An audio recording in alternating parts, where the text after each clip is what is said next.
আসসালামু আলাইকুম রহমতুল্লাহ। চলে আসলাম নতুন আরেকটি ভিডিওতে। আর আজকের ভিডিওটি করা হয়েছে প্রায় 1 বছর আগে, কিন্তু ভিডিওটা আপলোড করা হয় নাই। ভিডিওটা করে রাখা হয়েছিল, হঠাৎ করে গ্যালারি কাটতে কাটতে দেখি যে ভিডিওটা চোখের সামনে পড়ে গেছে। যাই হোক, তবে ভাবলাম যে সবার মাঝে ভিডিওটা শেয়ার করা যাক। আর এখানে কোথায় গেছি বা এটা তো আমাদের টাঙ্গাইলের প্রায় অনেকেই চিনবেন, আমাদের ঐতিহ্যবাহী চৌরাকৌরা বাজার।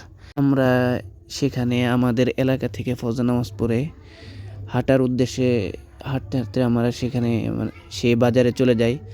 আর যে সেখানে আমাদের হালকা নাস্তা করা, এটা আমাদের নিয়ম। যাই হোক, আমরা সকলে হালকা নাস্তা করে তারপরে আমাদের বাজারে আমরা কিছু কিনি আর না কিনি, আমরা পুরো বাজারটা পরিদর্শন করি। আর সেখানে সেই বাজারের তরকারিগুলো অনেক টাটকা পাওয়া যায়, ফরমালিন ছাড়া। আর এগুলা সকালকার বাজার অন্য অন্য হাটের বাজার থেকে তুলনামূলক দামও কম যায়। এই ভিডিওতে ভালো করে খেয়াল করলে দেখতে পারবেন যে এখানে কোনো পাইকারি এখানে বসে না, বা গ্রাম্য যারা মুরব্বী আছে বাড়ির আশপাশে চাষাবাদ করে, তারা এইগুলা জিনিস নিয়ে আসে। আর এই ভিডিওটা ছাড়ার কারণ আজকেও আমাদের যাওয়া হয়েছিল। আর এই আজকের ভিডিওটার ভিউ হয় যে এখন যতটুকু দেখতে পাচ্ছেন, আজকে মোটামুটি সকালে অনেক কুয়াশা পড়ছিল। তারপর আমরা যখন সেখান থেকে এসে পড়ি তখনও তো আমরা হেঁটেই আসি।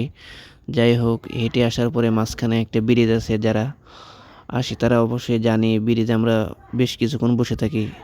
আমাদের এরকম ভাই ব্রাদার বন্ধু বান্ধব এর বন্ধন অটুট থাক। যাই হোক, ভিডিওটা এই পর্যন্তই। ভালো লাগলে অবশ্যই লাইক কমেন্ট শেয়ার করবেন। ভালো থাকবেন, ধন্যবাদ।